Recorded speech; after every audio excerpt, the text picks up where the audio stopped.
dan mobil saya dilarikan oleh seorang oknum TNI. Tampang Buntora Manalu, oknum TNI curi mobil taksi online di Medan, tak masuk dinas sejak April tahun 2023. Keberadaan oknum TNI bernama Buntora Manalu yang bertugas di Yonzipuri di Radharma kini sedang dicari.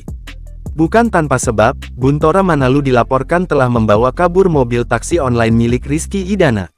Korban bahkan sampai meminta bantuan Presiden Joko Widodo untuk mengusut kasus ini. Saya nggak tahu lagi harus mengadu kepada siapa. Sementara itu, kasus ini pun juga sudah dilaporkan korban ke Polisi Militer Kodam I, Bukit Barisan di Jalan Suprapto dan Polsek Medan Tuntungan. Kepala Penerangan Kodam I, Bukit Barisan, Kolonel Enrico Siagian akan berusaha membantu korban. Saat ditanyai awak media, dia tidak menjelaskan, apakah Buntora Manalu sudah ditangkap atau belum. Nanti kami cek ya, kata Rico, Senin tanggal 3 Juli tahun 2023. Korban yakni Rizky Idana berasal dari Dusun V, Kelurahan Kelambir, Kecamatan Hamparan Perak, Kabupaten Deli Serdang, Sumatera Utara ini. Mobilnya dilarikan oleh oknum TNI bernama Buntora Manalu. Korban bernama Rizky Idana tak tahu harus berbuat apa. Dia memutuskan untuk curhat di akun Facebooknya dan kini video itu viral di media sosial.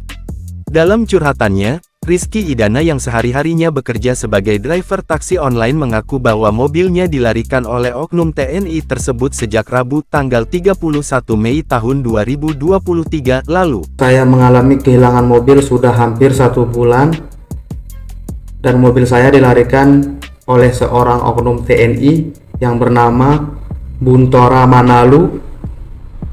Mobil saya Honda Brio putih dengan plat BK 1322 ADB. Kejadiannya pada hari Rabu tanggal 31 bulan Mei 2023 di Hotel Lonari Simalingkar. Sebelum membuat surat terbuka kepada Presiden Joko Widodo, Rizky Idana mengatakan bahwa dirinya sudah melaporkan kejadian tersebut ke Polsek Medan Tuntungan, namun hingga kini belum ada perkembangan. Tak hanya itu, Rizky Idana juga telah mencoba cara lain dengan melaporkannya ke kantor polisi militer yang berada di Jalan Suprapto, Kota Medan. Sama halnya dengan laporan sebelumnya, Rizky Idana mengaku laporannya itu tak kunjung ada perkembangan. Jadi saya harus mengadu kemana lagi, saya bingung.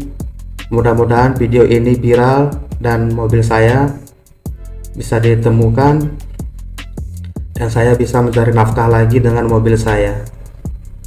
Mohon bantuannya Bapak Joko Widodo, karena saya sekarang udah nggak bisa berbuat apa-apa lagi. Dengan saya buat video seperti ini, mudah-mudahan ada respon baik